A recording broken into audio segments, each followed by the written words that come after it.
सूर्य।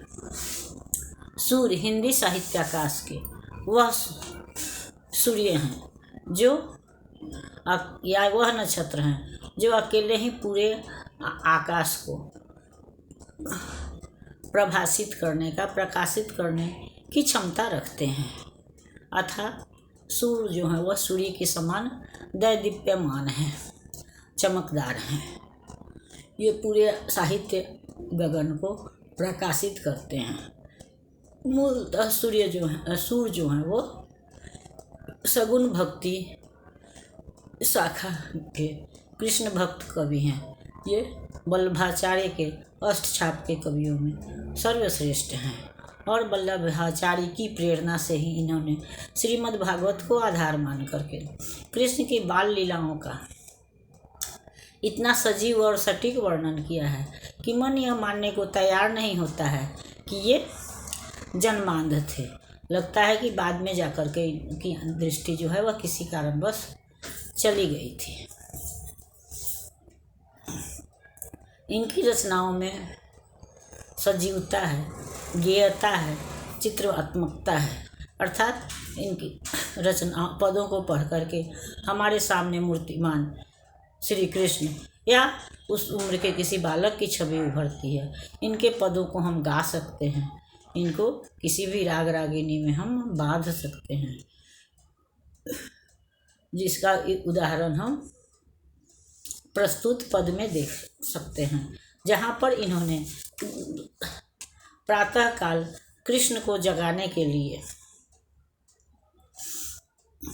माता यशोदा किन किन प्राकृतिक उपादानों का उदाहरण देती हैं वह हम भली भांति देख सकते हैं। हम यह भी देख रहे हैं कि सूर्य ने न केवल कृष्ण की बाल लीलाओं का वर्णन किया है बल्कि उसके साथ साथ उन्होंने प्राकृतिक सौंदर्य का भी वर्णन किया है, ग्रामीण परिवेश का भी वर्णन किया है।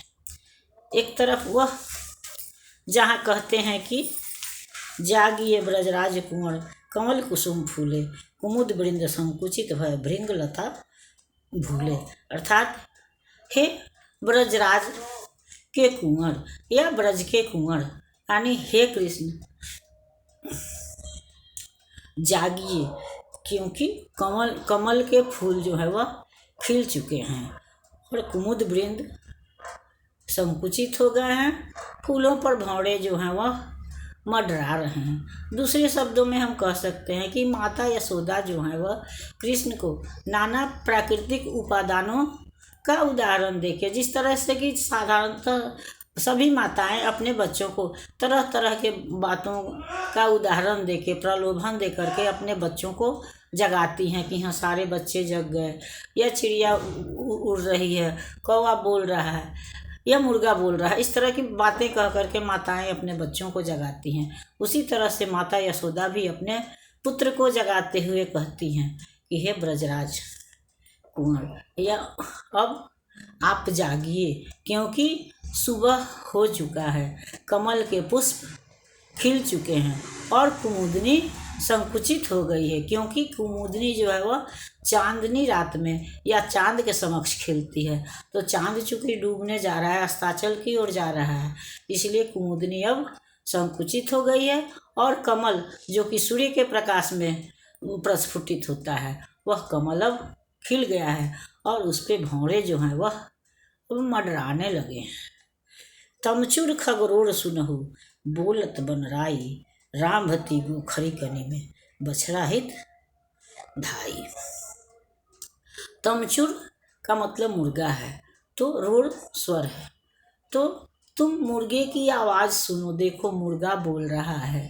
पेड़ों पर पक्षी जो है, बनराई पेड़ है, पेड़ को कहा गया है, तो देखो पेड़ों पर पक्षी बोल रहे हैं, मुर्गा बोल रहा है, उसकी आवाज़ सुनो। और गाय भी रामभती गो खरी कनी में बछड़ा हित धाई, और गाय भी हैं वो अपने गौशाला में बोल रही हैं और अपने बच्चों को खोज रही हैं या अपने बच्चों को खोजने के लिए दौड़ रही हैं। विधु मलिन रवि प्रकाश गावत नर नारी, सूर्य श्याम प्रातः उठो अम्बुज करधारी।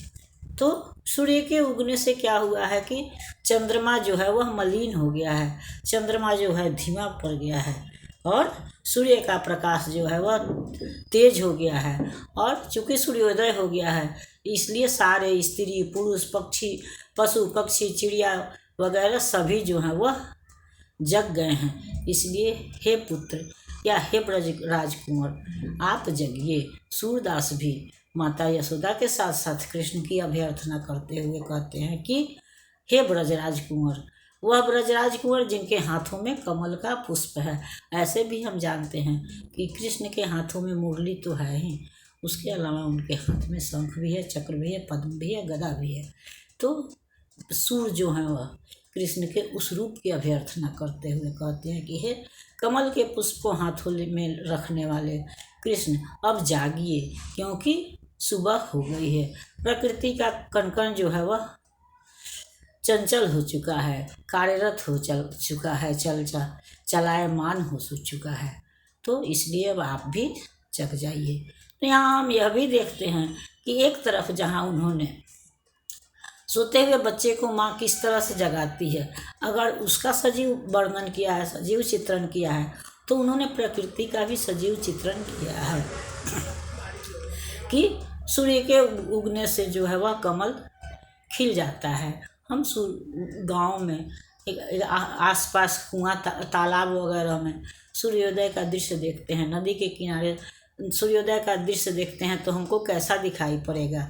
हम इस दृश्य वर्णन से समझ सकते हैं कि कमल के फूल जो हैं वह सूर्योदय की वजह से खिल गए हैं और चूँकि चंद्रमा जो है वह अस्ताचल की ओर जा रहा है, वह इसलिए कुमुदनी संकुचित हो गई है, यानी धीरे धीरे मुरझा रही है।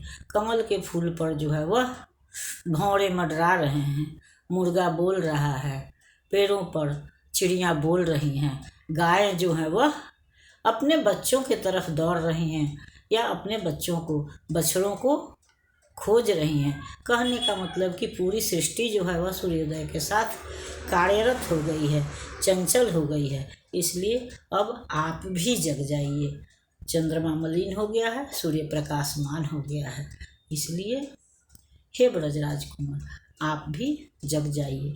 तो यहाँ पर हम दोनों देख रहे हैं, प्रकृति चित्रण भी देख रहे हैं, कृष्ण का जगना भी देख रहे हैं और गांव का जो परिवेश है, ग्रामीण परिवेश है, उसको भी हम देख रहे हैं।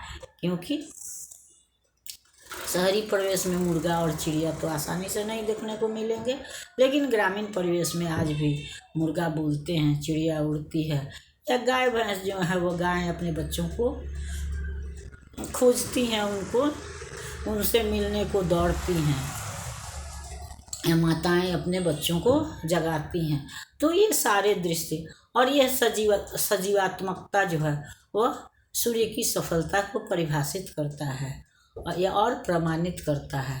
इस तरह से हम कह सकते हैं कि सूर्य जो है वह हिंदी साहित्य काश के सूर्य के समान दैदीप्यमान नक्षत्र हैं और उनको अपनी हर रचना में पर्याप्त सफलता मिली है, जिसका उदाहरण हमारे ये पद हैं। अगली श्रृंखला में हम अगले पद पर विचार करेंगे। तब तक अगर यह श्रृंखला आपको पसंद आती है तो इसको लाइक कीजिए, सब्सक्राइब कीजिए। मिलते हैं अगली श्रृंखला में, तब तक के लिए धन्यवाद।